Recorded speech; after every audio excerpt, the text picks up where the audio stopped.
David McInnes with Mainstream Media, and you're? I'm John Stoip at CD Baby. And how long you been working for CD Baby? Since 1998. And what do you like about CD Baby? We get to help musicians get their music out there. That's an incredible thing. And that's good. And do you think you'll keep CDs alive, keep them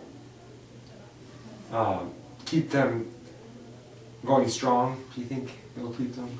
That's a great question. A few years ago, as digital delivery started taking over, a lot of people were saying that the CD was dead, that it just is going to go away, just like many other things. Well, CD I don't think will ever die. Records are dead, 8-tracks are dead, cassette tapes are dead. CDs will die. No. To a certain point. A certain point, but when the Ice Age comes. Yeah, we still sell vinyl here at CD Baby as well, and there is some vinyl being made. So, yeah. I think you ought to make vinyl discs that are the same size as compact discs. That'd be interesting. And you don't have to have a needle. I don't know. You know, when I was a child, I had little 78 RPM. And they were just as big as CDs? They're about that big, maybe a little bigger than a CD.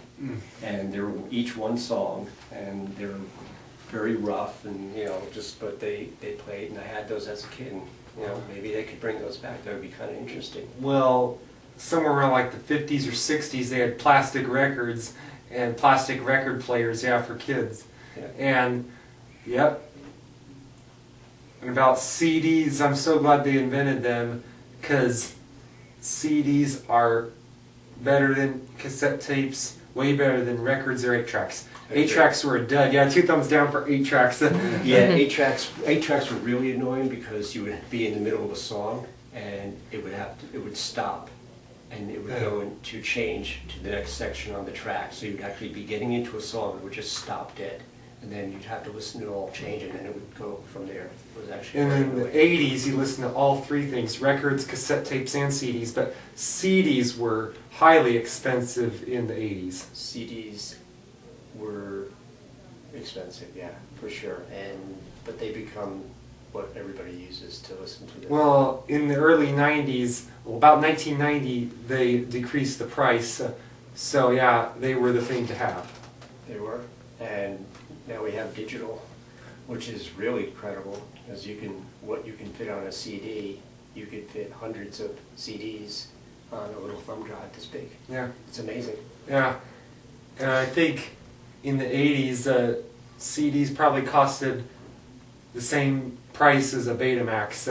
And they said Betamax cassette tapes were, video cassettes, Betamax video cassettes were better than VHS tapes because of better sound and better picture. Yeah, but people didn't want them. They weren't going to pay for them. Yeah. That's really funny. Yes. And